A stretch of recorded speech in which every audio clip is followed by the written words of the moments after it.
Humanoid immediately gonna hand deliver him again. It's the Wimbledon. They just keep making it work. Now, fight now. I can TP. I will look to TP. I'll put you gold. I'm tipping behind. Zero. Nice. I'll get cancelled. The guy got cancelled. No flash. Okay, nice. Good job, Adam. I'll engage on that. Look. Maokai. Yeah. Guys, civil dead. Can I'm going on Maokai, guys. Look at Maokai. There's a second behind. Yeah, Darius. Ult in two, one. Yeah, the focus on Darius, and it is Fnatic that moves on to match point here today, even though they're not playing with their regular top laner Oscarinen. They're playing with Wunder, who I think has been doing an admirable job. Well, you have to say it because they're our match point. They're one game away from playing in Montpellier. That's crazy. Not a lot of people, I think, in terms of the analysts, had put it there. What was your prediction? 3-1? Mine was 3-1 BDS, okay. But yeah. I mean, that's still viable. Ender one had 3-0 BDS. I was 3-1 Fnatic. You so were, I'm happy out. Yeah, he's on track. He's on track. So as we go into this possible match point for Fnatic, I want to talk about kind of a couple of trends that we've seen throughout the series. Now, we were discussing it, Odo, and you said, well, in fact, this game 3 broke away from the trends we saw in 1 and 2. Yeah, because it seemed like in the first 2 games, Fnatic was kind of breaking away from the trend where they get to have this AP jungle with Karthus, and Taliyah was banned as well this game. So I feel like now if the series continues like it did so far with Ivan, Karthus, Taliyah bans, you're kind of forced into this standard Sejuani Maokai trade. Both teams are gonna kind of opt into front to back setups. And usually when this happens, you get comps that outrange are kind of like the ones that are dominating the game. In this game, we saw that Tristana didn't really get to take off. Humanoid did a great job to contain it. Even though Dazir, I wouldn't say it's such a dominant lane pick versus Tristana, he held his own. And then you get to see this Ezreal pop off because BDS doesn't really have this traditional front to back comp. Everyone kind of wants to go from like all the different angles, and then you have a champ like Ezreal who's pretty much untouched for the whole fight. And that's why we've been able to see him dish out such incredible amounts of damage and be so safe, because there's just no one to lock him down, unless Maokai or Rakan find this incredible flank. Yeah, and I think a huge amount of that helped out as well was the fact that you got those early kills in the bot lane, because it just unlocked Trymbi to roam so effectively. Like, he was able to get in towards that first dragon, he snuck into the back of red pit, he then sets up with that first pick, so your Tristana can't really set up for the fight as effectively, and it just works out super well from Fnatic from then on. I think overall, right, we've seen the Nautilus now a few times, and in game 1, the draft didn't really help, and he had a couple of oopsies, Dagda, but he's riding that ship right now. Yeah, I mean, it was absolutely impressive, massively impressive to see just how much control they had over this bot side. Like, you can see here, Labrov unfortunately ended up dashing behind. His AD carry was a bit of an upsie, but I definitely think when you look at the effectiveness that we have with Noah on that Ezreal, being able to get those early kills, he's set up for success. But also then what I like from Fnatic is obviously you're playing with Ezreal. He's going to be fine if you leave him on his own, especially with those early kills. Yeah. And I think the big thing for me was how much it opened up Trymbi then to support Wunder on the opposite side of the map. A lot of what BDS was trying to do was like, right, bot lane's in the dumpster, let's actually try and play around Adam and see if we can use some of that pressure. But so often it was Trymbi who was already supporting Wunder on the top side as the rest of the team started to catch up. And I think that's what made a bit of a difference. But yeah, as you said, Noah, he ended up with this massive lead thanks to those early plays on the bot side. And then he was just, I mean, the Mystic shots were firing all the time in every single one of these team fights. Yeah, I mean, it's kind of really nice that Noah got to get so unleashed so early in the game. I think the first 1-for-1 trade was really good given the wave state. He kind of came back to lane, got super far ahead. And the thing is, when a champion like Ezreal gets so far ahead, he doesn't need resource, or like he doesn't need, numbers advantage around him anymore to be able to transition his lead, because the thing is that also now allowed the Trymbi to roam so much, and Trymbi is a player that enjoys this sort of freedom to be able to, use this creativity that he has within him to link up with Razork and anyone else he wants to. He picks a lane, he can make plays around it. We saw the picks around mid lane with him and Razork just teaming up everywhere. And that's just because Noah got so far ahead that BDS has no tools to stop him anymore, so it just unleashed the whole map. Seems like Fnatic has found a way to facilitate everyone, even if they're not in an ideal situation, at least in this game. A lot has to do also with what's happening in the jungle in terms of the champ pool, and we saw an evolution. The Ivern finally got taken off. Now we don't see the Karthus anymore. How do we feel this is going to evolve?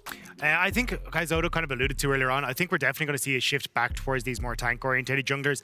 You can see even in game 1, Maokai slipped entirely through the draft because they were just like, hey, look, we want to highly prioritize this Karthus pick, set Razork up as a carry. Now, it didn't work out game 1. Game 2 looks significantly better, which is why we started start to see the ban. So I think Karth is going to continue to ban, Ivern will continue to ban, and that's why I think on blue side, Maokai probably going to be the first pick that we see. They stay on blue BDS. Yeah, so I think it'll be BDS trying to see if they can get their hands on the Maokai just to make sure they can have that big team fight set up. I wouldn't even say that Maokai is so much of a priority, because I feel like in recent weeks, I feel like Sejuani somehow became more of a prior pick than Maokai, although Maokai was the most OP champ in the jungle for the whole of summer split. And even though there was not really like a lot of changes to Maokai, the nerfs weren't really like effective on him. The fact that Sejuani gives you, the thing is, if you're good at the champ, Sejuani ult is kind of point and click, high range, good CC that you can kind of leverage a lot when it comes to these Drake objectives. And right now, teams got a little bit better at, tanking the Maokai ult. You don't see this Maokai ult on the carry sitting anymore. There's a tank in the front that is gonna tank it,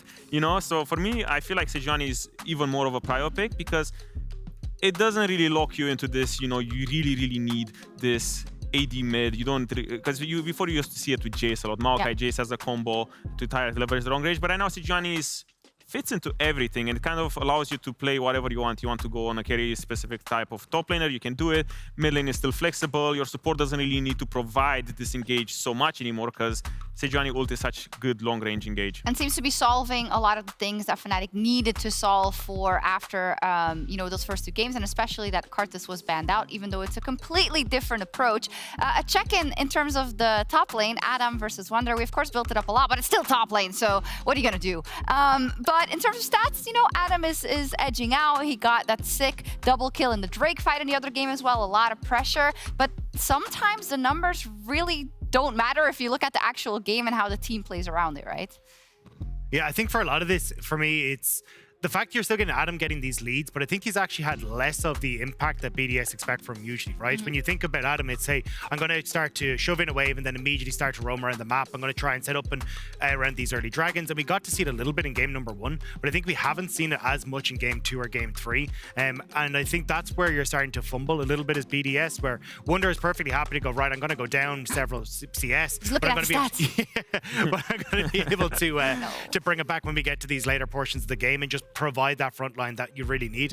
Even the fact that we got to see Adam bringing out something like the Jax that's kind of out of his wheelhouse than we traditionally expect, I think it shows that BDS are trying to adapt to Wunder in the top side, but the team hasn't quite caught up either. They're throwing everything at him. No pun intended, at Wunder.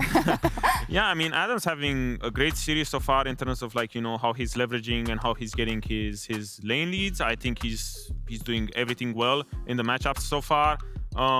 It's just that I think he's feeling like blood in the water, where he's like, okay, I have the opportunity to create this bigger lead for my team, but it's just feel like maybe BDS is looking too much at the top lane, because yeah, sure, in game 2 they got the dive off, but then the Karthus got to invade and take all of the jungle camps. I feel like he's doing perfectly well into isolation so far, and he should just be left there to keep getting his leads in complete isolation, because he's doing great in the 1v1 matchup, but it's just they need to leverage other sides of the map somehow so they don't fall behind as much as they did. Yeah, and I think on that, it's because you end up seeing them putting so much focus on the top side. The bot side is falling apart a little bit. Like, Noah and Trymbi were able to get such a massive advantage down in that bot lane this time around because there was just no real focus down there. And then again, if you're going to play this Ezreal, you're opening up Trymbi to try and help out on that top side. You're not able to punish as well. So I think for BDS, it's kind of a case of going back to the style that worked for you coming into game number 4. Like, playing around topside is not how anyone has looked at BDS as they're winning games. So I think going back to, hey, we will play for Crownie, we'll try and get him set up in that bottom side on something that can be a strong carry and just play for these front-to-back team fights. Yeah, you agree? Crownie bucket? Yeah, I agree. I mean, we said since the beginning, Crownie has been a massive win condition for BDS. Every time he gets gold, he delivers. But recently, though, I don't think I've seen that many pop-off games by him. I mean, BDS in summer was a bit rough, right? Right, okay, that's true, that's fair. Yeah, I think the fact that you're seeing things like the Zeri and that kind of come back into the meta means that he has a few more champions that can try and pop off. And like when you think back to when BDS were most successful, it was things like the Zeri, the Aphelios, we can carry these big late game fights. Aphelios not so much. We've seen Zeri banned pretty much every single game. We'll probably see it as we get into draft here as well. But I think that's where if you can get him set up onto a carry where he's able to actually carry, I think that's where BDS would be in a much more comfortable position. Yeah, I agree, because right now we see a lot of times, the thing is they kind of shied away from their typical front to back, and it's really hard for him to dish out as much damage when he actually needs to be so careful about his positioning. Like we saw in Game 3, there's just a lot of stuff that is flying at you, and if you don't get to just, you know, stand still and shoot, you don't get to do as much damage. But yeah, we see the trend still with 4 jungle bans, Zeri, Tristana out. It seems everything's on par, but now I wonder what's the first pick. Is it going to be Sejuani? It seems like they're still opting for the Maokai over the Sejuani, but I guess that's just their stylistical preference. But I think, as you were kind of saying, like, you have an opportunity to take the Zaya, you could even take the, just as an answer into the Maokai, probably going to see the Sejuani, but a Renekton release Right. picked up. They're But just running it back. Yeah. It seems, I would have loved some adaptation. Oh, okay. LeBlanc is different, is it not? I think this is Yeah, new. that was Tristan's one. Yeah. But now you already see this, like, you know, the skeleton of the draft is a little bit all over the place. You don't have front to back again. It kind of relies a lot on individual creativity when it comes to, you know, objective setups and whatnot, because you need Darius and LeBlanc to create some magic for you. While Fnatic right now has great front to back structure. You have 2 really beefy boys in Sejuani, Renekton, Kai'Sa, which can easily dive the backline whenever she chooses, depending on her build as well. So let's see how they round it up with their 4-5 bans right now. yeah, I do like the Braum ban coming in here as well for Fnatic. The fact that you're kind of going, hey, look, we already have decided we're playing short range dive. Let's get something like an Analysts or an Nautilus into this bot lane. So remove any of the issues you can have with the Braum as well. And I mean, if you look back to even the first game, I don't think you'll end up with anything like a Kog'Maw or anything coming in here for BDS, just with the way that they're set up. So I think you're still just fine looking to go, hey, we have the strong AD carry. I wouldn't be surprised to see Zaya maybe banned away here just to give you a bit of a cleaner matchup in that bot side. And then you're set up for success. Honestly, so well across the board here for Fnatic. Well, actually, now that I think about this, Kai'Sa is actually, I think, a response to the mid LeBlanc. So, Oh, true. Maybe, yeah. It might just be completely different bot lanes, because that's why we see the Kalista ban as well, which for me, at first, it was like, it makes no sense. But now that I think about it, it makes a lot of sense. The Braum ban, I think, as you said, is a great ban. Takes away from the Kog Braum that was a problem in Game 1. But now let's see, Trymbi getting his Nautilus again, maybe. I like this for the fact that they're keeping the Kai'Sa flex up until 5 pick, because right now you still kind of need to be a little bit careful with what matchups you decide to pick on the bot lane, because you don't want to get double countered on both mid and bot lane. Yeah, I mean, it's a bit of an awkward one. I mean, Ezreal's great. yeah. I mean, it does give the opportunity, though, to just shove the Kai'Sa into the bot lane, right? It's a counter to the Ezreal, and then you just take a different pick in mid here. And Yeah, see what it is. I just feel like it's a little bit all over the place, because I think Ezreal's a great pick here, but when I look at BDS, I feel like there's just too much. There's too much cooking over there. There's just it's a soup, you know. Soup could be good. I mean, it can be good, you know, but I don't think I like this kind of soup, because right now you look at Fnatic and you're like, what are their win conditions? Well, the beefy boys are gonna go to a Dragon Press S, and then you just need to not get swarmed by BDS flanking from everywhere. And I feel like it's so much easier to execute on this. And I feel like the lanes are also quite good outside of top lane, which we saw was maybe a little bit of a weakness for Fnatic this series. But I feel like mid lane matchup is good. I feel like bot lane matchup, I think this works well into Fnatic's favor. Their bot lane is a lot happier with this sort of matchup. Ezreal is not so strong early. Scaling wise, Aphelios is just as good, and he's gonna be doing a lot this game, I think. Yeah, even when you think of like what Fnatic have been happiest with, when you look back to know when he had like 78 KDA, whatever, a lot of it was playing things like the Aphelios as well. So you've now got a crazy strong front to back. Your AD carries on comfort, and with the way It's that his most bot lane played has right been now, I going, think. exactly, yeah. And with the way the things have been going, it just feels like you're going to end up with a decent positioning on the bot side of the map. The Crownie's not really in a position to carry for BDS, so probably going to be trying to put their focus elsewhere. And it feels like a lot of the tendencies that Fnatic like are there, but what BDS go towards isn't. Okay, so some of the comfort for BDS taken away, meaning they will have to put up or shut up here in this game 4, or there would be no Montpellier for them, and that would be truly a tragedy for that team. But on the other side, we have a Fnatic who is 1 game away from making it to that big stage in France. Woo! All right, here we are. The gates have fallen. Thank you, Berlin, for follow-up. We're woo people. Woo men, woo women, woo people. Here we are, Catcher Desk. Hi. This is an elimination game now as Fnatic have moved on to match point. BDS will see if they can bring it back, and draft looking very different very quickly. Crownie trying his hand at the Ezreal, and I gotta say, the Kai'Sa in the mid lane with so many champions that might want to dive into that back line feels a little bit better than the circumstances Fnatic picked Kai'Sa in game 1. Fleet footwork as well, so we'll see what build Humanoid goes for with the Dematerializer. Maybe going towards the static shift, but we'll All the breath till we see it. A little bit of poke is nice. Noah on his signature champion. And Wunder has just been playing the blinds Renektons or the Orns into Renektons, just playing into this Darius non-stop. Worked out for Adam last game with the pressure, but now we'll see with this different level 1 coming in where Razork can actually start bot side and path up, that maybe he can impact that lane a little more. They've warded as well. And a much more conservative level 1 from BDS this time around. Would, of course, be pretty risky to try the same thing twice here. Thumbs up from Sheo. The immediate emote response from Nuke. Tension builds. Tension builds. The players across Nuke with the first hit on the minion. I love that kind of sound. It's the voice of commentators, like at the start. They commentate golf. Yes. No, but it's also like rugby and stuff, you know, when they just say the names. Crownie with the ball. And then it's just quiet, you know, like he's...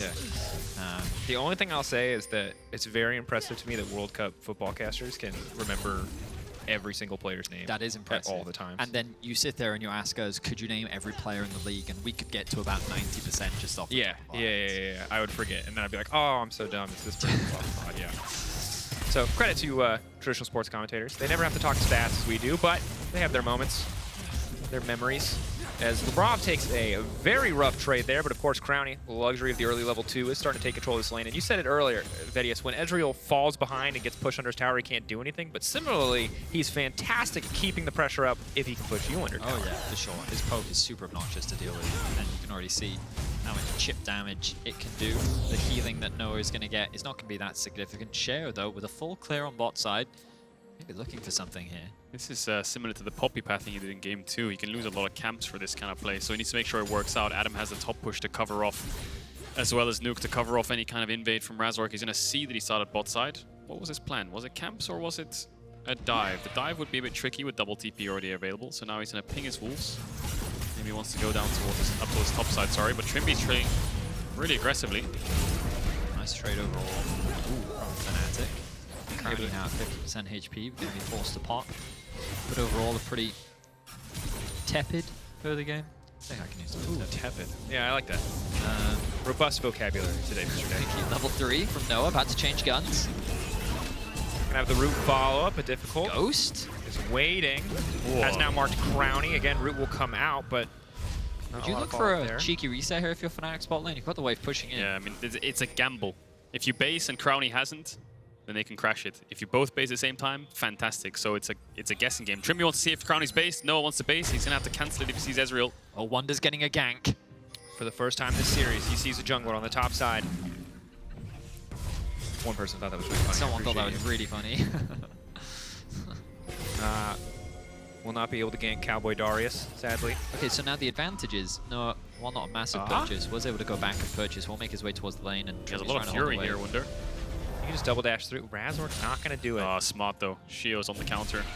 It's important with new top laners that you assert dominance. You don't want them to think that they're just going to get ganks. So sometimes you just show up to their lane and leave just so that they know where they stand in the pecking order. Increase that jungle proximity stat. Be like, listen, Wunder, it's in the stats. Yeah, okay? I'm there. Look, man, we tried. We tried. It didn't work. I can't afford to try again.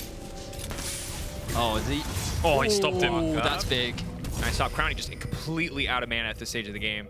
Well, now they can threaten a dive, right? Well, the CS deficit for Noah is the struggle because he had to base and Crownie stopped. So now Noah will be able to push it back in and Crownie will be the one that has to base so he can recover it a little bit with that cancel on the recall. Labrov can't really afford to hold it. Not sure if they'll get a plate off of this, but it was just a game of guessing in the bot side as to who based and who didn't. A game of chicken. So Noah with his blue gun can just blow in the next wave. Get a play here. And with the dematerializer, they got that cannon wave in when Crownie didn't take that recall, but you're right, they're gonna get a plate off that.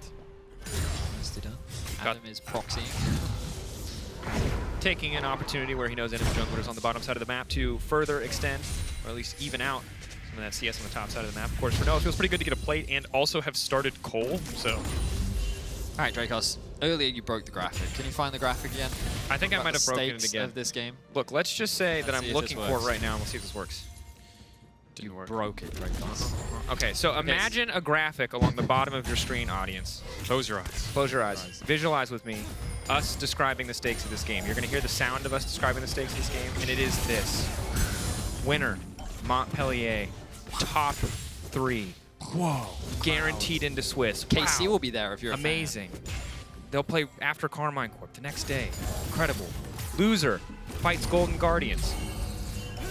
Wins against Golden Guardians. Fingers crossed. Wins. Fingers crossed. I don't mind. We're veering into fan fiction territory now, but that one it feels possible. So just remember, big stakes here. Fnatic, if they win, through to Montpellier, top 3, make Worlds, great. Whoever loses gets to play against Golden Guardians. And make They can Worlds. Also make Worlds. As we're inclined to believe, also guaranteed to make Worlds. A lot of chakrams. See, though. Nice damage from Noah. Sheo was there, but Labrov took way too much damage. Going to be forced to disengage. And what does that mean? Dragon. Fnatic immediately starting that one off. Is that Humanoid and Razork will begin. Dragon up. Yeah, they're looking for a play here, BDS. Maybe trying to sneak in to try and look for a steal, but Razork should have it here. Sheo will be just that second too late. Trymbi could look to hook here. Big ult coming in on the top side from the Darius. Crownie taking a bit of damage from Labrov. Not really an opportunity to fire back, though. Unless they can get Maokai involved, as Sheo is just going to invade the jungle here, knowing that his bot lane has priority for a brief moment. They're looking. Whoa. Goes in, connecting on the perfect target. Crownie out of swords. As Noah's just going to walk him down here. The chakrams are coming out fast and furious. It looks like they're able to get the trade field back on Noah, but will it cost Sheo his life? Lock up there. That's the stun. Damage not there for Fnatic to follow up any further. So Trymbi hits the hook, Crownie ease over the wall. They then try to crash the wave to help the collapse on the blue buff, but then he gets hit by another hook. Doesn't stand behind the minions or anything. Humanoid hit by the chain here. Don't know if Nuke has the damage. Maybe he does. Might. Yeah. The fleet footwork giving Humanoid a bit of extra health on top of the pot. That's all it takes. With the cooldowns, decided not to commit. Respect Humanoid for holding his flash there. And yeah, he's too far back for Nuke to be able to get anything. No TP for Humanoid, but Nuke this early on is going to struggle to clear this way. But let's look back at this play. So this is just after Trymbi hooked Crownie to eat over the wall. Labrov run past Crownie, and maybe Crownie thought that Labrov was blocking for a second there, and then he was going to go behind the creeps, but nevertheless, he gets hit by a hook that he should never really get hit by. Noah gets first blood. Flash in from Sheo to land the W to make sure it's a 1-for-1, and then they push the wave in. Can't really hold it here, Fnatic, but still. Noah gets that kill. The only reason as well why Razork and Trymbi decided not to fight more was because when we look at the river, Nuke was already on his way down. And you don't want to take that fight with the LeBlanc on the way down, so Fnatic choosing to disengage before things got messy. This wave is in a bit of an awkward spot right now for Noah. He does have the gold lead, but Crownie should be able to close that. Maybe even set up a bit of a freeze here. Deciding. Nah, he's not going to freeze it. He's just going to kill them, but that's fine. It will zone Noah away from level 6 as Crownie will take over. Oh, Trymbi's level 6. If that hook hits, that's a lot of chain CC ready. No static shiv on either mid laner just yet. Labrov and Sheo want to match this. A lot of plasma stacks as well.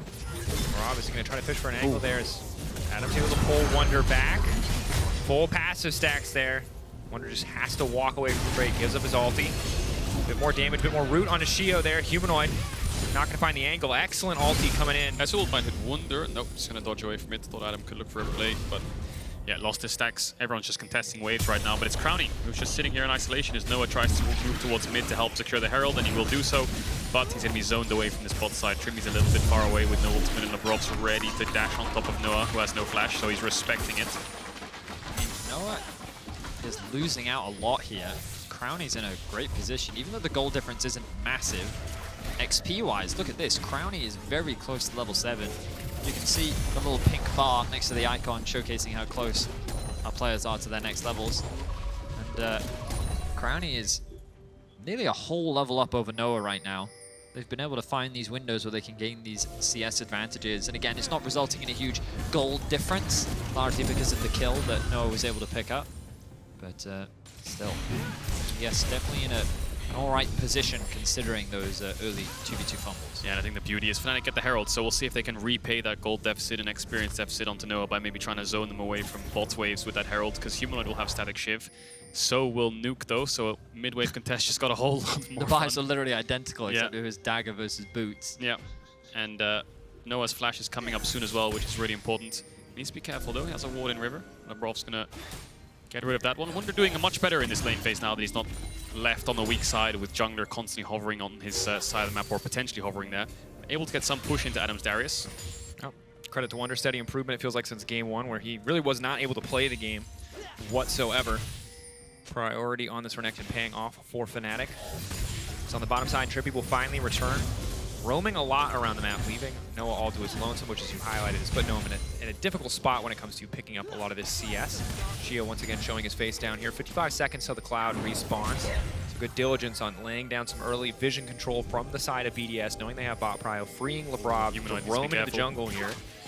Humanoid just barely able to walk away from that one, but the chain is going to connect. Labrov, does he want to follow up? Not going to burn the ultimate, not confident that they can make the play work. I think this really hurts Fnatic's chances of being able to contest this dragon. They have triple pink ward on this top side of the map. Let's try and contest Adam on the wave. Dashes away. Should be okay, unless he gets hit by the hook. But it's just bot sides where Humanoid is having to base again. He can TP back, but he doesn't have the killer instinct to join the fight quickly. But it's the bot push from Fnatic that's really helping them. Similar to Game 3, this bot side being able to move first or winning out on the 2v2 in isolation is really helping Fnatic keep this bot side river alive. Crownie pretty low on mana, all things considered. Of course, mana bar a little bit deceptive given that he does have the tier, so a relatively large mana pool overall, despite the low percentage amount. Is Noah going to pretty easily clear the wave? Sheo can ult here, but he's on a ward. Razork's ready to hover. Dragon started up. They can see it with the scuttle vision. But it's Nuke that's basing and TPing. There's a Tri-Bush ward, but they're going to fight now. Razork getting things kicked off. Just wanted to leave the jungler immediately. No more risks on steals as the Unite continues to tick away. But in goes Noah, aggressive on the backside of the fight. Instantly going into the face of Crownie. But He's still alive. Not quite able to finish the job. Noah's still standing for now, but in comes Nuke. TPing in to try and save the day. Is going to go right back. Crownie now leaping up safety. The stun now connecting. Humanoid desperately trying to follow up. Blinking health bars for BDS under the tower. But they will walk away with their lives. 1-for-1. It's Noah that starts it by flashing forwards to make it so it ends in a 1-for-1. They managed to get the flash out of Sheo, and it's a guaranteed dragon if you do that, because then you can just recuperate and play the numbers advantage. Fnatic might get it anyway. You can see Wunder moving down from top, taking this next mid-wave, showing presence around this bot side river. And Noah just playing crazy, isn't he? Just jumps in, and then him jumping in soaks a lot of spells, but it's Humanoid again. No killer instinct. If he had that, he would have been able to join this, what essentially was a 3v3 a lot faster, similar to what Nuke did with the TP. Gets a quick base off, then commits the teleport. You can see the shield from Labrov providing enough to buy time so that Noah, who was kind of forced to overstay, gets hit by the Maokai ultimate. That then gave a window for BDS rather to get damage back, and then Nuke can finish off the kill. Both sides then forced to disengage, but it is Fnatic to secure the dragon. The gold remains even. Now the Herald being dropped in mid. How much are they going to be able to get off this? Will it just be the initial charge? It seems like that will be the case, as BDS are here to cover. Noah laying down a bit of poke with the tower. Labrov not going to walk in range, so will just be the upfront charge. Yeah, no plates onto Noah, though. It's all onto Razork. Nuke might be able to stop Humanoid here. But there's no objective. It's just a wave that's the problem here that Humanoid might lose. BDS again playing for these small advantages, continuing to try to keep control of enemy jungle in terms of overall vision. One ward will expire, but it did spot Razork out on this blue buff, letting Sheo know that he can roam in and try to contest this one. Humanoid's being greedy, isn't he? He's trying to stay for his extra wave. Should be able to shred through it with a static shiv, but BDS look for anything here? Ward spotting. Razork countering. He should be fine to get a base off, unless Labrov interrupts it, which he might be looking for. Razork will provide enough safety. No TP for Humanoid. He's a little bit behind on experience, but we kind of do a quick check-in on the top lane to see. Credit to Wunder, does actually have a CS advantage this time. The difference it makes when you actually get a bit of jungle attention in the early game, or better yet, when you're not denied access to your jungler, can really make a big difference in terms of that 1v1 in the top lane. So they're both pretty even, both trading back and forth. This time, Wunder won't be losing his tower within the first 10 minutes. And the rest of the team will just continue to farm. Still a very even game, could very much swing either way.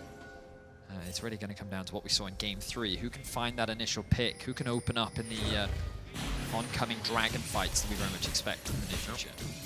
A lot of potential poke that can come out from the LeBlanc as well as the Ezreal, but of course going to be matched as Humanoid gets more and more AP under his belt. Razork in no man's land right now. So far able to escape. It looks like we'll walk away without losing much of anything. 2 Drakes already for Fnatic. About 3 minutes until the next one, so closer and closer to that soul win condition, and Hextech Soul for this comp is going to be super oppressive. This kind of playstyle is great for Fnatic, because in games prior, Adam would have top push and then move down, so the TP advantage for Wunder doesn't actually do anything, but the fact that Wunder can push in Adam means that Fnatic always have a guaranteed 5v4. If BDS want to pull the trigger, Wunder will just TP in, and everything should be alright. So you can see this constant top push from Wunder is becoming a bit of a problem for BDS. How do they deal with this? They need to make sure they can get Adam to join the team. As Herald's up, he's going to run towards this topside river. Trymbi might be going in. He's stepping very far forward. Nuke waiting over the wall. Fantastic Ezreal to kick the fight off immediately. Trymbi is gone, and now Adam is coming in the midst of everybody. Noah has to run, but he's instantly cut down. Keen eye for BDS to spot the fight, instantly take it. The TP offered nothing. The collapse from BDS was flawless. Crownie hits a massive ultimate onto multiple members of Fnatic. And then Labrov was so quick to follow it up that Fnatic could not disengage. A massive one team fight for BDS, which will secure them a tower and a herald. It's confusing because Fnatic are the ones that pulled the trigger. They're the ones that hooked in. Wunder's still recalling. He wants to TP in, yes, but Trymbi's going in, just saying, guys, look at this, I'm gonna hook, I'm gonna ult, maybe we can get the Maokai down, but yeah, Labrov insane engage onto both carries. Luke's there already with the dash. Crownie's following up because Trymbi got melted, so Wunder's arrived, but, you know, Fnatic maybe expecting to live a little bit longer. And you talked about that TP advantage, and in that fight now the TP is gone. Adam getting so much out of the fight, even though he did very little functionally. Aftershock from Sheo as well, getting so much value, being able to get that Maokai ultimate down and then just kind of soaking up all of the initial burst. Fnatic wasted everything on trying to kill the front line, which they were not able to do. Have to be careful. Felt like they had control there, not respecting the potential re-engage coming in from a BDS is Adam and Wunder going toe-to-toe here. Wunder trying to dash for the wall, but Adam saw that one coming. Luckily, was able to clip Adam with the side of it, so has both the slice and dice available. 40 seconds on Dragon. Ezreal to get mid-prio. Very difficult thing to match. One of the obnoxious strengths of the champion, of course. It's just a case of Humanoid. So Wunder under a lot of pressure here. He's going to clear the wave. Humanoid getting Nashor's Tooth. I think Fnatic might have to drop this Dragon and play for top tier 1, but LeBlanc has Static Shiv and TP, so she has no real need to go towards the Dragon. So it's just a case of can Fnatic get that top tower in the first place?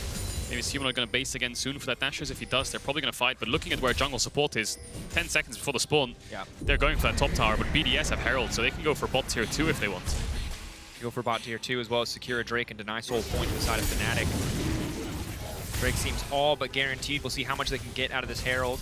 Fnatic seem to be focused on getting a top lane tier 1 of their own, but with Razork recalling, maybe just ready to stop the play from going too far for BDS on the bottom side.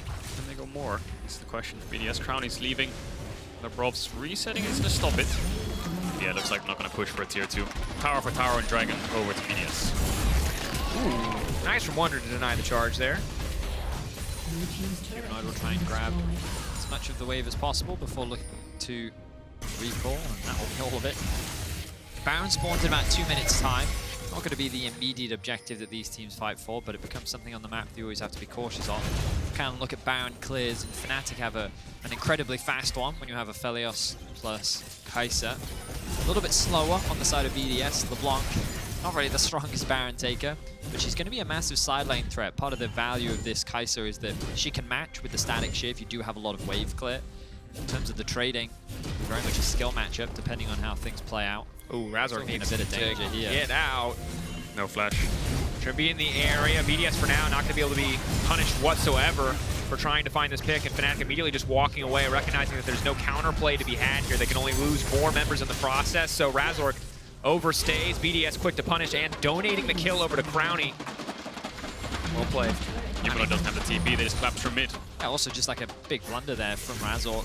I think the idea was to provide cover, maybe threaten a dive if Adam kind of overextends in bot, but an easy collapse from BDS means they get themselves another kill, and now they're kind of quickly taking control over this game. They're going to take away the jungle camps from Fnatic. They have to push in mid, they have to push in bot, they can start chipping away at these tier 2 towers.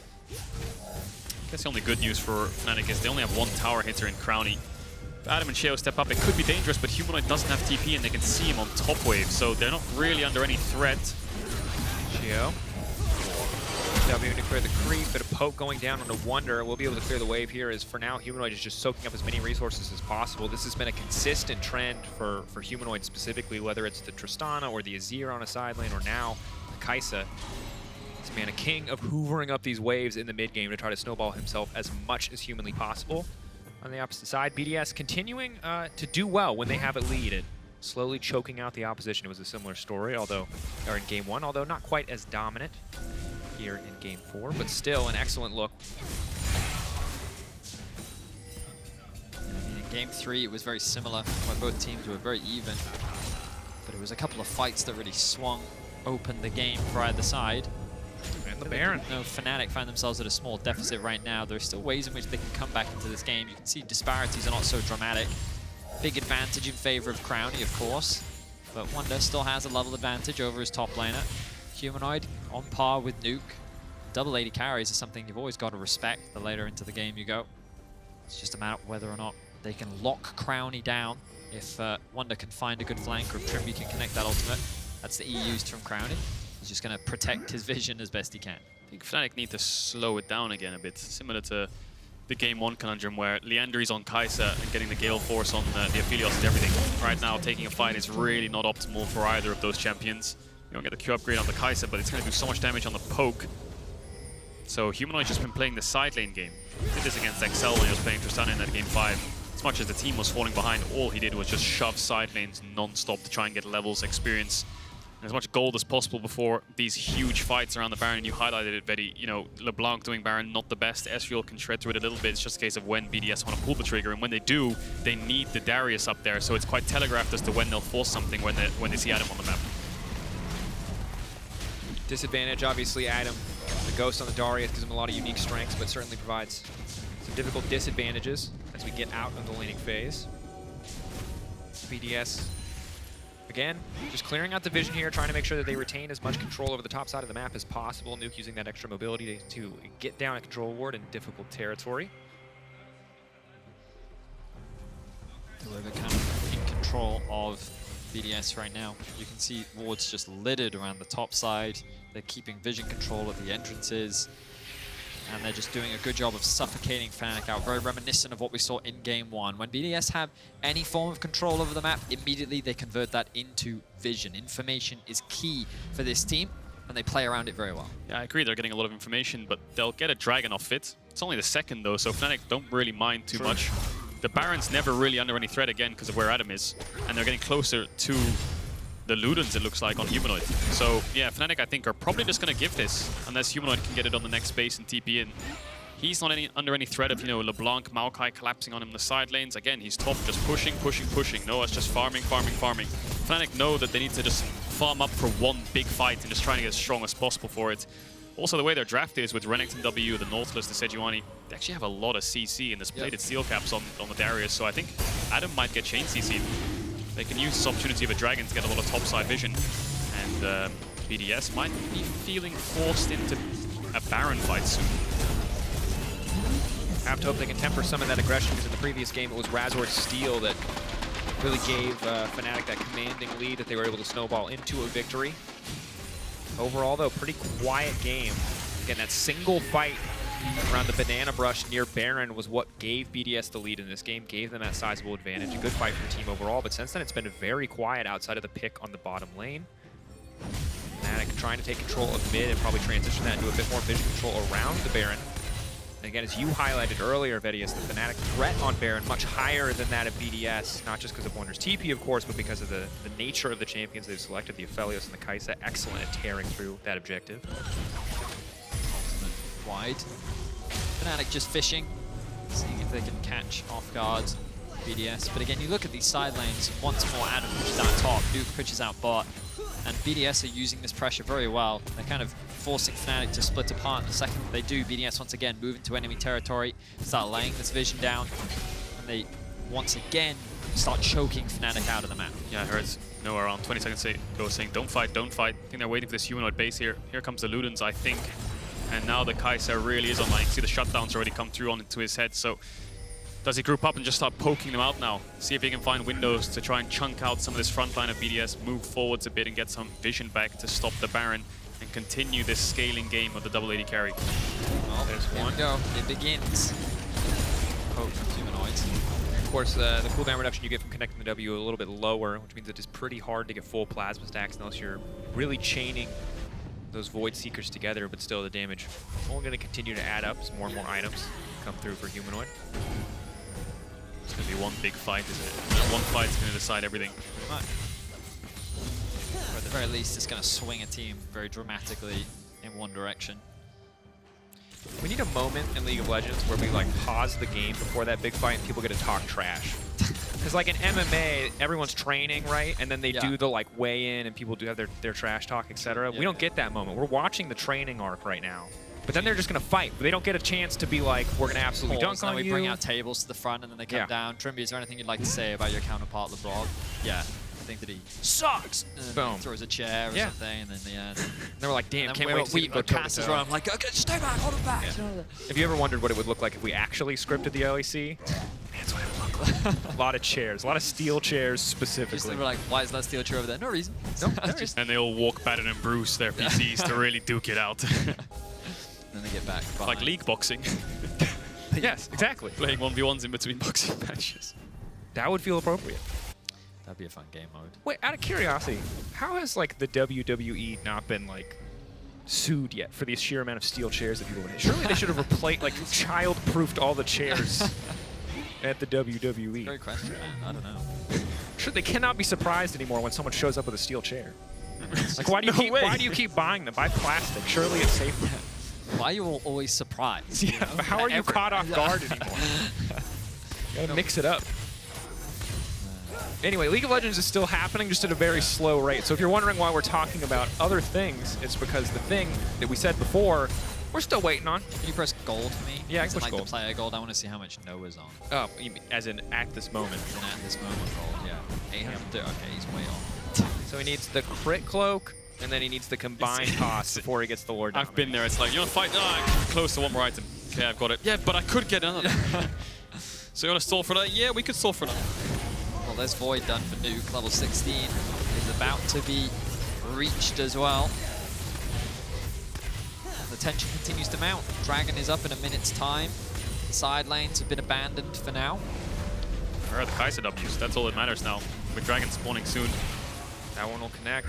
And remember, it's BDS who have to be incredibly disciplined here. They do not have the luxury of dropping another game. Fnatic, if they get a little bit loose, they can always take it to a game 5. It's crucial that BDS keep a steady head on their shoulders. We're back to contesting waves. Ezreal's gonna miss. Dragon's up in 30. BDS can start to sweep out the vision on the top side. Noah gets his red buff. Currently level 15 right now. Needs to be very careful not to get hit by a hook because Trymbi and Wunder on the Renekton and the Nautilus last game on the team fights were really finding that Sivir. It's on Crownie. He's got the cleanse. He should have enough tools to keep himself safe. A lot of cooldown reduction as well. Hook in case Crownie decides to E forwards preemptively. Razork over the side looking for an ultimate. Fishing, but he's on a ward. Oh, BDS backing away. He might be able to suspect now that he is on that bit of vision as Nuke just tries to lay down a little bit of poke of his own. And credit to both teams. They are committed to the MMA. They have both decided side lanes do not exist. Yeah, I heard Noah say we can fight. He's basing. I'm guessing he's getting Lord Dominic's, and that's the we can fight angle. Does he have it in base or just? Yes, he does. So now 3 items with Vedius. Okay. Now we should get Everyone's into ready the now. action. I gotta say though, Or he's like, actually, I could even get a GA. I gotta say, even without Soul, giving up triple Hextech is still rough. That's a lot of stats. It's a lot of gold value. Yeesh. Here we are. 28 minutes, 43 seconds. It's been 7 years since we saw a champion attack another champion. And it makes sense why, again, because the stakes are super high, and guess what? This time, the graphic works. What? Winner qualifies for World We fixed the graphic. It's been that long. Faces Golden Guardians for a spot in play. Okay, so this is the biggest thing, right? If you're 3rd seed or higher, you go straight to the Swiss. Yeah. But if you're 4th seed, you still have to play through plans. plans. So not only do you have to beat Golden Guardians, you have to go through plans. So it is a tough road for whoever is 4th seed. It's a long road to Worlds. Yeah. So yeah, if you got tired of hearing us talk about it, you can read it now. We're all about mixing things up finally. here. You can open your eyes now. You can open your eyes. Oh, yes, Oh, we forgot to tell them to God, open. we left them all Oh, we behind. never told them. Damn it. You've been keeping Guys, your eyes it's closed sorry. this You whole can open time. your You can eyes. open your eyes now. But we could wait for Void Staff. Yeah. We could actually. Yeah. Or Death Cap. I mean, for new. Hextech Drake gold value. Yeah. I was just looking it up. It's around 1.2, 1.3k gold value. Per Stats. Hextech Drake? Yeah. Oh, Labrov made a mistake there. Labrov getting cut out instantly. Goes into Kai'Sa. Labrov now running for his life. Out with the quickness. Oh, what? W almost connecting. That's an angle. No Rakan ult. No Rakan ult. 5 seconds on Crownie's ultimate. TP now coming into mid lane. This is it. Wunder. No holds barred. They know that they have to fight now, but Noah's got excellent guns. They decide to group up for even a brief moment on the backside, though he takes a ton of poke coming up from the Ezreal. For now, Crownie untouched. Adam doing his best to peel. That's the Nautilus ult coming up, but there's no immediate follow-up. Labrov going right back in. He doesn't have the ult, but he might not need it. Razork continuing to step up. Hewitt laying down auto after auto. Voidseeker connecting. Nuke laying down so much damage. He leaps in. It finishes off the mid laner. He's done. Noah, Gale forcing forward. What the hell? Just about to get taken down. It's just an intense fight. Crownie continuing to free fire. It is AD versus AD, but Crownie survives in the end. It's a 2 for 2. 2 of the big carries on Fnatic are down, though. They had to commit the Gale Force to get the kill onto Nuke, and then Crownie snipes him off at the back end of it. What a mess. What an incredible fight to just watch. Wunder flash Wing at LeBlanc, gets hooked. I thought he was dead. Doesn't even proc into the GA. So many skill shots back and forth. Humanoid had the killer instinct, but he didn't have a tag, and now it's BDS. Carries down, looking on a Baron. BDS looking for another steal. They found one before. This time around, Adam gonna deny the blast cone. Look to shut away some of these avenues, but it's such a slow, laborious Baron take here. Only 2 members in the pit. Crownie slowly but surely tearing through this one. Adam trying to back away. It looks like they're gonna be happy with just a pick on the top laner. But they have to be careful. Sheo and Crownie waiting right over the wall. Fnatic, they've already lost the Baron, and now they're gonna try to double down on the play. Desperate to get something back, but Adam manages to find it. Crownie is again uncontested over the wall. It is madness from Fnatic, but can they make it work? Labrov coming through. Crownie remains untouched. Noah on the backside. Maybe can look to get it done. Fnatic still standing strong. Sheo getting lower and lower. Noah starting to tear through. Humanoid starting to tear through, and BDS overstay their welcome next to the pit. BDS tried to get more. Adam made an incredible play where he landed a 3-person hook. And BDS saw that as a window. They saw that as an opportunity to just tear Fnatic apart, but they overstayed. We're actually going to go all the way back to the start of this fight. Wunder is going to overstep as he commits onto Nuke, trying to CC him up. You can see Sheo just tanking on the front line. The ultimate from Sheo hits on all 5 members, but no one ends up dropping in this fight. And this is where Labrov flashes in. Noah reacts. Adam then goes forwards, but then he gets chunked out so much. Flashes just the end of the hook. Humanoid steps forwards, try and finish him off. Tries to snipe with the W to get damage on the Crownie, but he's too far forwards. Gets sniped out by Nuke. Gale Force from Noah, but then Crownie can look to get that kill on the back end as he steps up. He gets hit by a Q just as he tries to take down Labrov. That was really well played by Crownie, but then you're right, this fight here, Fnatic don't have the damage to kill that Darius, but it's the turn from Adam which makes BDS think they can get the kills, but it's the TP from Humanoid that finished off Adam, and Noah coming back that saves Fnatic. It's surprising how tanky he is, but look at the heal that he got from his Q as well. Gets the initial execute, the flash out from Trymbi. Wunder then kind of drags Sheo back in, the engage from Labrov, but Wunder equally as tanky, soaking up all this damage from Crown Shot, and he doesn't actually die. Oh, the shield! The shield at the very end. I think that was the locket that came through from Trymbi to protect Wunder. Means that Crownie can't find any kills. An incredibly close series of play. It's a negative 370 parent power play for BDS. They've lost 1,800 gold. Noah's HP is gone. Noah's blinking health bar. Baron still empowering. Crownie at least. BDS, what else can they do? Breaking down the tier 2. Important note, 30 seconds till Hex Tech Soul for BDS. Fnatic are going to have to respond to this one. How do they face check though? LeBlanc, insane amounts of poke. Ezreal, insane amounts of poke. The Maokai has a lot of poke as well, with the saplings just being placed in bushes. Noah wants to base, but he knows he can't. There's a wave coming in. He has a Vamp Scepter, so he's probably telling his team, don't hit this wave. I need to lifesteal on it. See how much health he can get off the back of it, but it's BDS that are just going to ult them. From the side, the Maokai all coming in. Trymbi and Razork doing their best. Body block. Wunder ready to create space if he needs to, but BDS happy to just get some of those cooldowns down in exchange for the Maokai ult, shifting their attention instead. The Dragon, again, discipline, the story of BDS's success, not getting over eager here. Used. The Maokai ultimate is down. Ezreal ult is down as well, but they still have the quickness from Rakan. Wunder's frontline tank ability is gone as well. Dragon. 6k. Razork queued away. They could just burst it now. Or took assault. They're just going to shred through the objective. That's Hex Tech Soul. And now it's going to be impossible to get away. Nuke now going in as Labrov on the backside. It's going to be a slaughter here. BDS instantly obliterate Fnatic with the power of the Dragon Soul behind them. Humanoid, the last man left standing, but he will not be enough. BDS bringing us to a game 5. Fnatic tried their best to stall it out. They managed to trade 2 for 2. They managed to get a few Baron buffs off of BDS on the back end of the Baron, but it's the poke. It's just relentless. Labrov, fantastic positioning at the end to catch out Noah. Even though he has the flash, he's gone down, and Razork had to queue away from the poke so they could finish the Dragon. BDS, ever since they made that mistake around the red buff entrance over chasing, they played clean around the objective. Calm, controlled, and patient. BDS at their best, showing us what they're made of as they bring us to game 5 to Silver Scrapes. Only one team can move on to Montpellier. It's all going to come down to one final game. Whew. What? We had some crazy team fights at the end there, but it was BDS that were just finding the better engages. They played patiently as well. You talk so much about their poke, Caedrel, and they used it to perfection in that final fight. The Maokai ultimate traded for the Renekton and the Sejuani ultimate meant that the moment Fnatic tried to re-engage, BDS said, no, we'll back off, it's fine, wait for this Renekton ultimate to wear off, and then they waited for that perfect opportunity. They got the soul and they found an incredible fight. Props to them. They bounce back. They bring us to a game 5. BDS want to still fight for a spot at top 3 here in the LEC. got to give credit to them for navigating what was a very tricky game. You know, as we got later and later into it, so many teams have succumbed to the endless Kai'Sa poke, that constant threat. And especially a shout out to Nuke, a guy who, you know, had his moment in spring and had a relatively rough summer overall at many points, but has really shown up in season finals in terms of champion pool depth, and now in terms of success as well as he brings the team to a game 5. It's kind of interesting how BDS always go to game 5s for like Worlds qualifiers or MSI qualifiers. You know, if they beat Mad Lions, they would have gone to MSI. They go reverse swept. Now here, if they win the next game, they'll go to Worlds guaranteed. But if they lose, they might miss out on Worlds if they lose to Golden Guardian. So Crownie just kind of, as he exited the door there, he was just laughing. I wonder if he just thought to himself, well, it's always like this, isn't it? It's never the easy road, is it? I mean, it's been a fun series. Both teams have shown strengths, shown weaknesses, and hopefully we just get a banger game 5. Yeah. Screw the easy road. I want the hype road. This is the hype road. Let's send it to break. Let's send it to Silver Scrapes. We are moments away from a game 5 in this absolute banger between BDS and Fnatic.